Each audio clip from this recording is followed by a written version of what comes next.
to the Miami Heat Zone podcast. I'm your host, Martel Llewellyn. We're pushing to 5,000 subscribers. Guys, hit that subscribe button and thank you for all the support. So today we are with Amir from Team to Beat Miami Heat. Make sure that you guys go to his channel and hit that subscribe button. And today we are with Kay from Heat versus the World podcast. Make sure that you guys go to their channel, hit that subscribe button as well, and make sure that you guys support their channel. So before we begin, Kay, just let the people know about your channel and what you guys do over there. Yeah, man, honestly, it's just like a lot of the other channels out here, except for we try to be knowledgeable, we try to be logical. We consider ourselves people that know what we're talking about. We stay away from the irrationalities. We're not trade machine queens. I hate those type of people. I mean, no offense, but you know, we just try to talk the ball that's in front of us. That means realistic possibilities. At least that's what I try to do. As I mentioned, of course, we got the main pod over there, Heat versus the World, but I host a subsidiary pod. That doesn't mean lesser than, but it's the secondary. You know what I mean? We call it the Biscayne Breakdown. And especially there where I host, we just try to focus in on the logic, what's really happening. I call myself an optimal realist, and I ain't gonna take too much more time here. But what that means is I acknowledge what can happen and what probably will happen. I know these things. And I'm going to acknowledge that that's a realistic possibility. I'm not going to shy away from that. However, that also doesn't mean that I don't want the best to happen and can lay out a logical pathway to get there. Like I'm not phantasmic, but I'm optimal with logic. So that's just what we try to do over there, man. We try to use our best logic. And I want to say hope for the best, but use our best logic to make sure that our hopes and what we're saying matches up.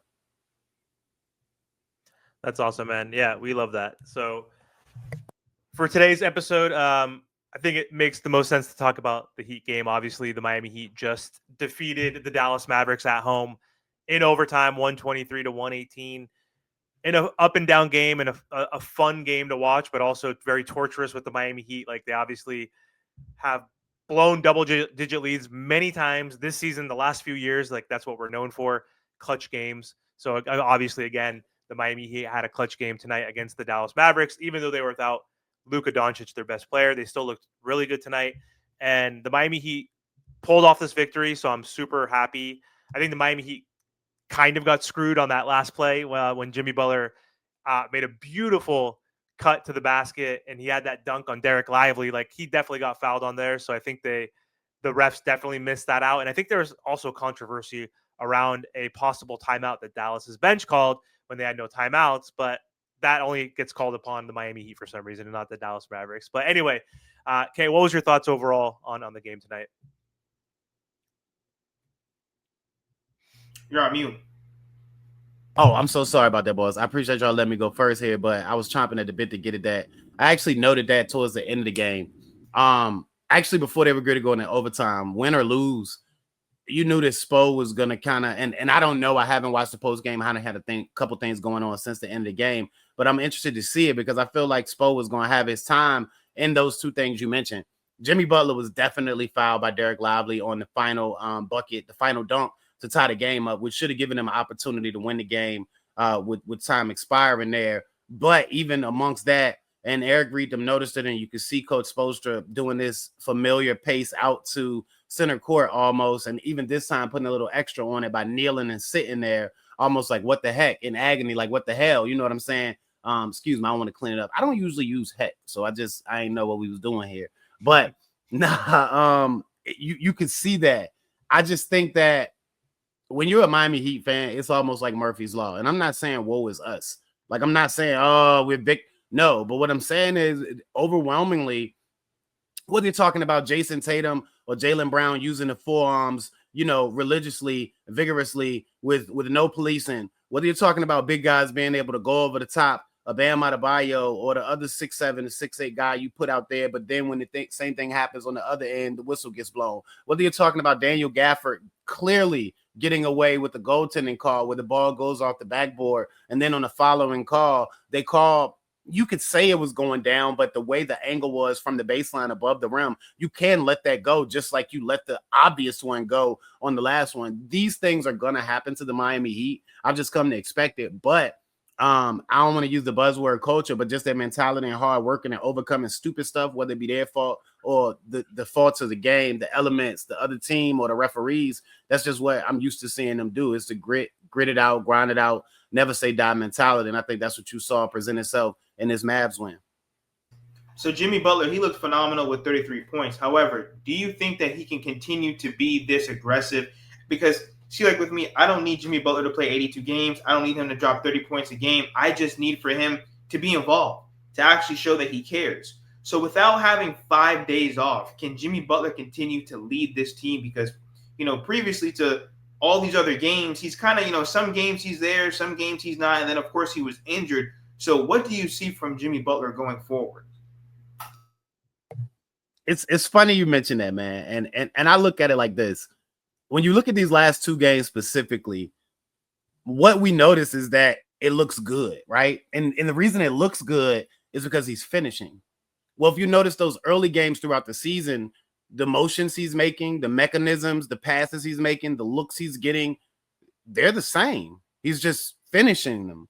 Like, he wasn't used to operating so kinetically. The Miami Heat, and everybody wants to talk about it, and nobody can explain it. And here's my thing. I use stats to make this point. I'm okay with talking the numbers and plus minuses and all of that, effective field goal percentages and all of that. But I'm not going to talk numbers with you if you don't understand what the numbers mean, because so many people just use a number to try to prove a point. Okay, and I say all of that to say this. I'll talk ball and schematics and what's happening with you all day long, but we all have to be fair about what's happening. The Miami Heat did change their offense up coming into the season. The tweak was to eliminate the stagnancy, whether that be the stagnancy inside of possessions that caused them to have a lot of 24-second shot clock violations. How many of those have we had this season? The stagnancy that caused the third quarter, that could cause stagnancy in any quarter where they had those 7-8 minute stretches where it doesn't seem like they could buy a bucket. The whole offensive movement and the trend towards that thing was to prevent that, because what it does is it prevents the defense from knowing exactly where you're going to be at all times. I mean, yeah, if Duncan is the only guy in motion, or if your scheme is so good or your play is so good, you can get buckets. But help your team out. It's like one of these new age offensive coordinators in football, doing motions and stuff like that to make easy passes for your skill players. So with the Miami Heat being more kinetic, Jimmy Butler had to figure out, okay, how can I get these same shots not to happen, but to go?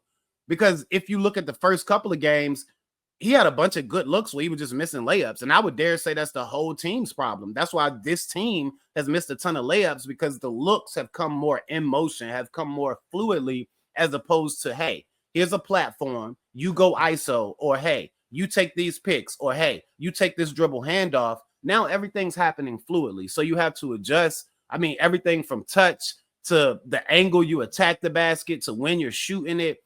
All of that is important. And I feel like now we're just seeing Jimmy adjust. And dare I say, those 6 or 7 days, how many games was it in all actuality that he missed? Maybe about 4 or 5? I think like 3 or 4.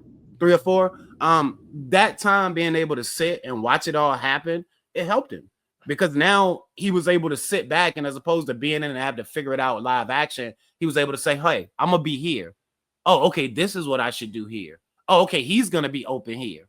So, and you saw that happen. He hit Alec Burks a ton. He was able to get the spinny layup on Lively. He was able to put himself in position to get big rebounds, just make things happen for the Miami Heat. And it's no different than the way he's been playing. The shots just failed. You don't think he was playing, though, with more energy these last few games? Because, like, there was a lot of first quarters where he was being passive, and, like, I think he's letting Tyler and Terry kind of operate and, figure out their role in the starting lineup. Obviously, like, Tyler is becoming more off ball. Obviously, his profile changed from being a traditional mid-range shooter to now someone who just either gets free throws or shoots threes, which is refreshing. I know tonight Tyler had some nice kind of fadeaway, like circus type shots and some turnarounds in the mid-range, because that's what he was given at that point. But he hasn't really taken that many in general. But I don't know. There's times where Jimmy would take 0 shots in some of the games before the injury, before he missed those 3 or 4 in the first quarter, or he would be 0 for 1, 0 for 2. And the last few games, we've seen him actually being a little more aggressive. I don't know about this game today. I don't remember if he was too aggressive in the first quarter today. I think he was. I think he was getting to the free throw line. But yeah, what are your thoughts on that? Do you think he's not got a pep in his step these last few games, or you think it was just the missed shots and missed opportunities in that new offense? Because you mentioned that. That's a great point, because that Bam was struggling with that too, because they're doing the 5-out motion. I know for the first few games, I think that's kind of gone out the door. I don't think Jimmy shot a 3 in the last 3 games, but they're not. He made one last game.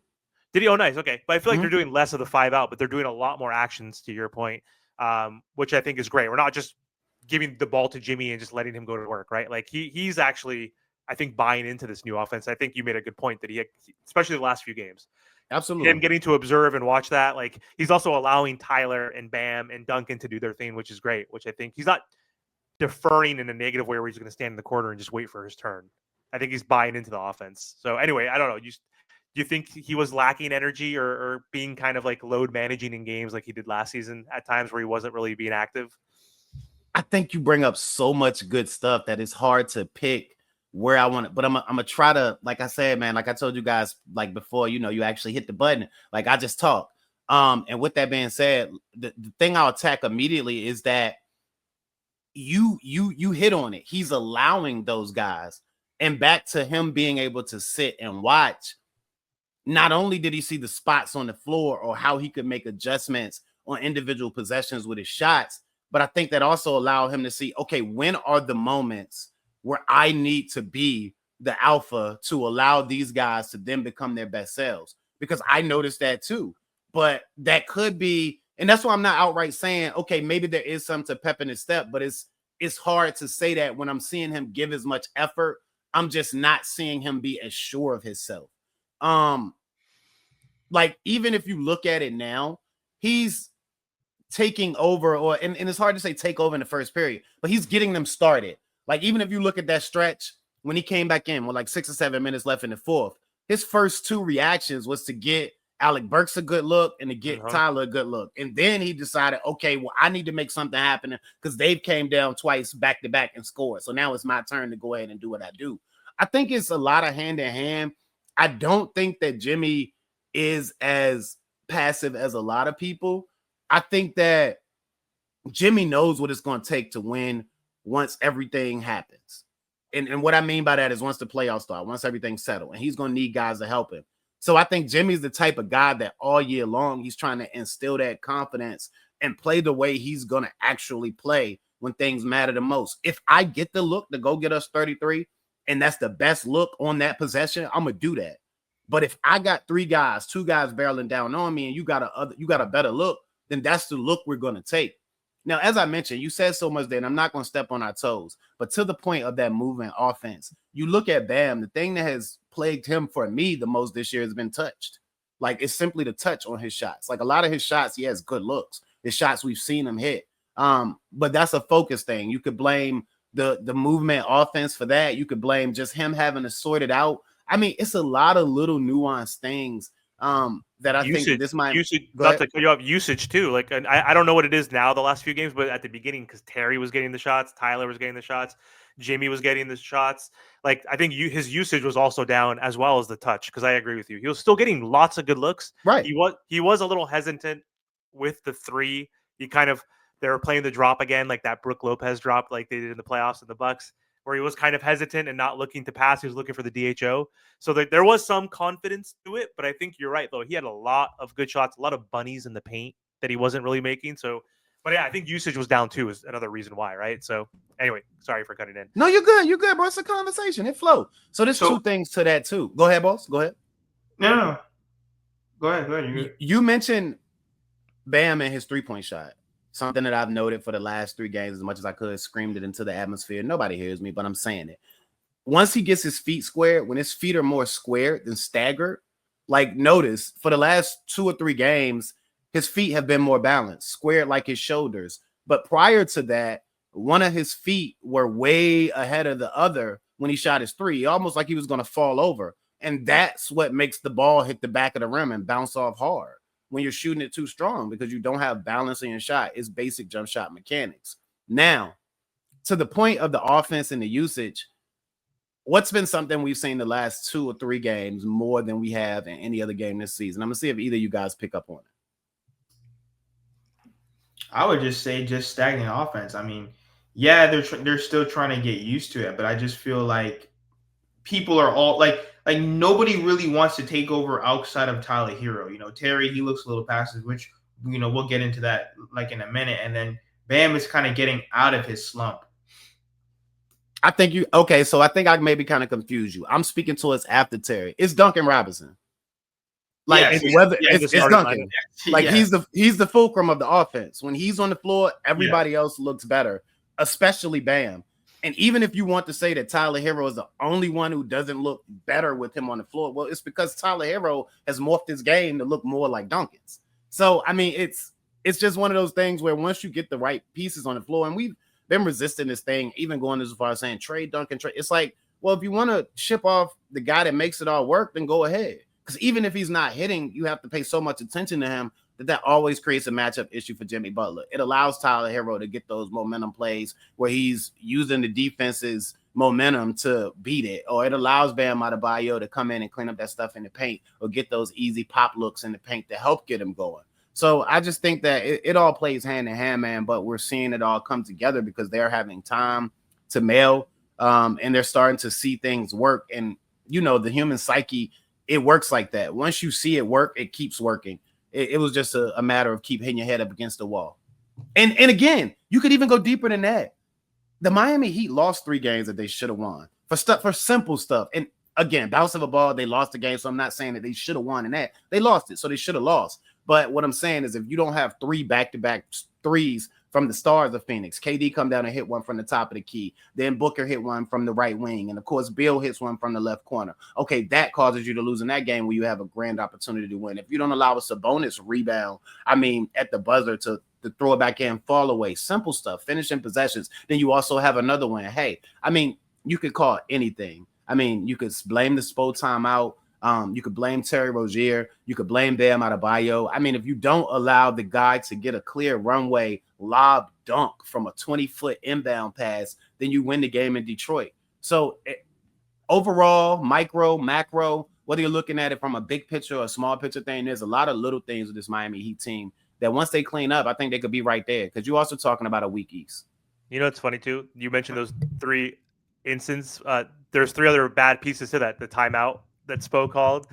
So not only did they allow that dunk by, was it Duren, which was just egregious. Why is Terry Rozier in there and not Haywood? Or even Josh, like Jay Rich was getting minutes. Thank God. I'm happy he didn't get minutes today. I'm sorry that he doesn't look right. No, you're not. I noted that too. Love Jay Rich. He's a culture guy. He's a Spo guy, and that's the only reason his leash was as long as it was. But you can say absolutely, but relatively to just what Alec Burks and guys like Pell are giving, you can't have Jay Rich out there.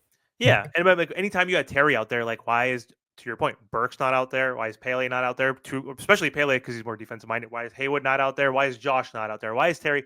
That was a mistake. The timeout, that Sabonis game, we had a chance to get a shot off with 4 seconds left or whatever it was. Terry Rozier ends up taking a 35-foot 3-pointer because we couldn't get the ball in, and we also had a rookie Pele inbounding the ball, which I don't think we should have had. And then also in the Suns game, we didn't even get a shot off. Was that the bad lead pass where he threw the lead pass maybe inside the 3-point line? No, that was the Suns game. So the Suns game that was okay. Terry threw it to Jimmy. He had to backpedal, and he couldn't get the 3 off. He tried to get it off. It was going to get blocked, so he threw it to Tyler, who was out of bounds. So everything you mentioned, defensively we made mistakes, but then subsequently on offense we had some very boneheaded mistakes too. So those were 3 heartbreaking games. But hey, we're 7-7. But cleanupable stuff though, stuff that we've seen the Miami Heat clean up and stuff that we fully expect them to clean up. And if you 100%. Just look at that stuff in a microcosm, that's you know what I mean. It again 7-7, 500 team. It's early in the season, even though we're 1/6 of the way through. But nothing has been like cataclysmic. You're not. Even though they're pulling back too, you're not the Bucks who walk out giving up a bucket after they get off the bus. You're not the Sixers who are banged up, struggling to climb from 4 and whatever. So, just keep banging. And you play probably fewer games than a lot of teams in the league. So what do you think about Khalil Ware? We see what Dalton Connect is doing with the Lakers. We see what McCain is doing with the 76ers. There's a lot of people. Some people are saying that he's ready to go, or he can at least play 10 to 15 minutes. There's some people that say he shouldn't be playing at all. I really do think he can at least give us spot minutes. I think if you are going to draft Khalil Ware, it might as well then they should have drafted somebody else if they're not going to at least use him a little bit more throughout the season. Can we get away certain games without playing him? Yes, but I just think that if he's on the roster and if he's on the G, not like with the G League group, he should at least be getting 10 to 15 minutes a game, trying to get that confidence up. So what do you think about Khalil Ware? First of all, I 100% agree with you. Second of all, my thing with him coming into this season was that for the first 20, 25 games or so, you were going to see him just sparingly get time. I mean, get time in regular, like maybe every other game, get 10 minutes here, 7 minutes there, 8 minutes, every 3 games, whatever. But even that is different for a rookie with Spo, right? I felt like he was going to get that because with his talent, his ability, and what he's able to do from a defense perspective, just be a barrier at his length and his height and his athletic ability, be that run and jump guy, offer some different sort of lively-ish, Gafford-ish effect for the Miami Heat. What I predicted he would be once he got drafted and saw his highlights as well. Like I thought that he would get that time and he would be forced almost. Spo would be forced to play him because you can't ignore that. What we've seen is just that. Maybe it hasn't happened quite as much, and I would blame that on the ageless Kevin Love, who's playing absolutely out of his mind. I feel like off of this break, and of course, what we saw Kevin Love do, I think 2 or 3 games ago before the 5 or 6 days off, Detroit game, matter of fact, it's hard not to give Kevin Love minutes because he's hitting the boards, he's positioned defensively, and he's knocking down the 3 ball. So once you get deeper into the season and you start to put yourself in a position where you're accomplishing 2 things at once, you want to spare Kevin Love and save him and keep him fresh, but you also want to continue to develop Kel-El. I do think that he will get those minutes because he can help right now. And I think that even if you look at the way that Spo has used him thus far, it's different and more so than he tends to use rookies. So I think that, he'll continue to progress, but he just has to see more and play more because he is still frail. So feed him a couple more sandwiches, and by February-ish, March-ish, you know what I'm saying, he'll be ready to give you that consistent 10 to 15 that I think we'll like to have from him if you're trying to make a serious run. And it may not always be 10 to 15. There may be certain games matchup-wise where he get a little more. Maybe certain games where he don't. Because, of course, we know that Spo love to play the matchups, whether that be sizing up or sizing down, depending. And then just real quick before Amir goes, Terry Rozier, obviously, that it came out he was playing her, and that's why, he looked absolutely terrible out there. But just talk about how important Terry Rozier is for this Miami Heat team, because we're going to need his scoring. We brought him here. We gave up the first round pick. We gave up the expiring deal. So how important is Terry Rozier? A lot of people don't want to hear this, and it is what it is. You hope that Terry Rozier can get back into the lineup and become a semblance of what you saw in his Charlotte days as far as just the electric score, not the situation of what Charlotte had going on, but the electric score. And he's important for this Miami Heat team because they have one of the deeper teams. And if you look at their starting lineup compared to other teams, yeah, you might not see the firepower, but they're competitive. So what you then do is you take what's now a benefit and you turn it into a superpower. And that's how important he is for this team, because when you're talking about a team like the Boston Celtics or a team like the Cleveland Cavaliers who have their own superpowers, you need something to be able to counter that. When you're talking about the Cleveland Cavaliers, they're big. They're big and they're explosive. When you're talking about the Boston Celtics, they might shoot 63s and hit 50 of them. Like, they have their superpowers. So you need something. And the Miami Heat's depth is already special right now. Jaime has to continue to play better. Again, we're talking about Kel-El. Kevin Love is balling. Alec Burks has come off the pine and absolutely just flat out, did his thing. You like their depth too. So they have to continue to lean on that and make their superpower. And what you hope is that, well, I'm going to say it. Terry's probably coming off the bench at this point. And that would be the best. That's what I think should happen. I thought that should happen before the injury or whatever. But I feel like when you're seeing Terry be in a situation where he can be more like he was in Boston or be more like he was in Charlotte, where it's his show to run, where he has that ISO platform to manipulate, I think that you'll see a more explosive Terry Rozier. But then you also put him in a situation where he's playing supposedly against, less superior players as opposed to the starters if he's playing against bench guys. But the last thing on Terry Rozier, and I'll say this, he's just been unsure of himself.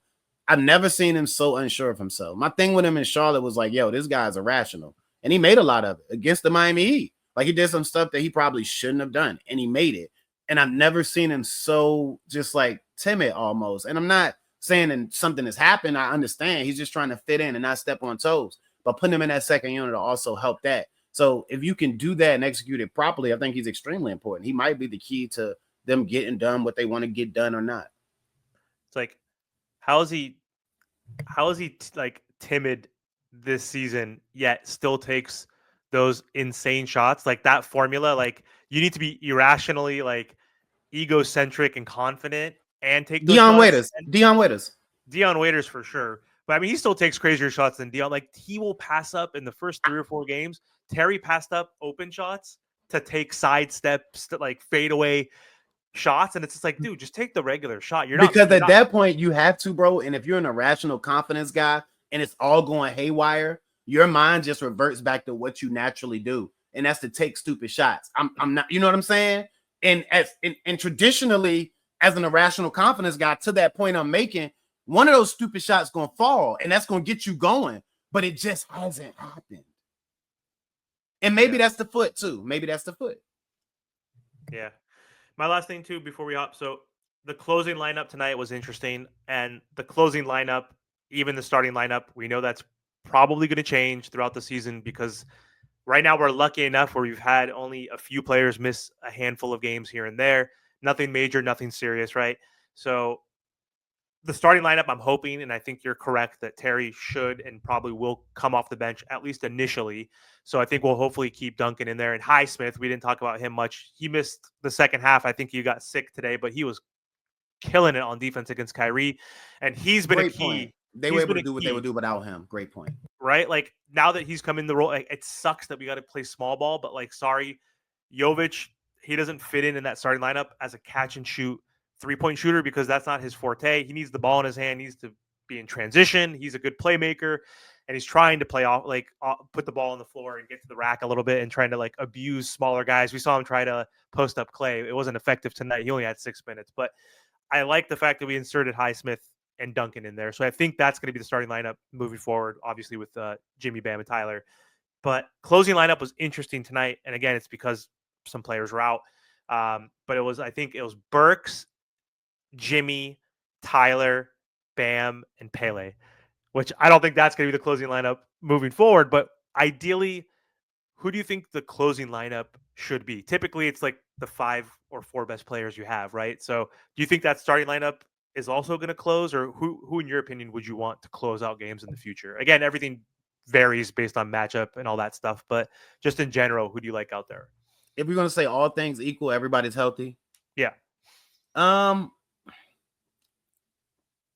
Ideally, man, you probably would like it to be Jaime. And I say that because Jaime has shown you the ability to play defense at a high level, and he has size. He's a little bit bigger than Pele. I hear you saying Pele, and maybe I'm pronouncing it wrong. It's Pele or Pale? It's Pele. I think it's Pele Larson. Okay, cool, brother. I thought it was Pelel. I thought it was Pelel at first, but then I think it's Pele. Like brother, the soccer player. It's like you the soccer player. I trust y'all. So Pele, I mean, if Jaime's right, because something's been a little off with him, and it was a little off before the ankle.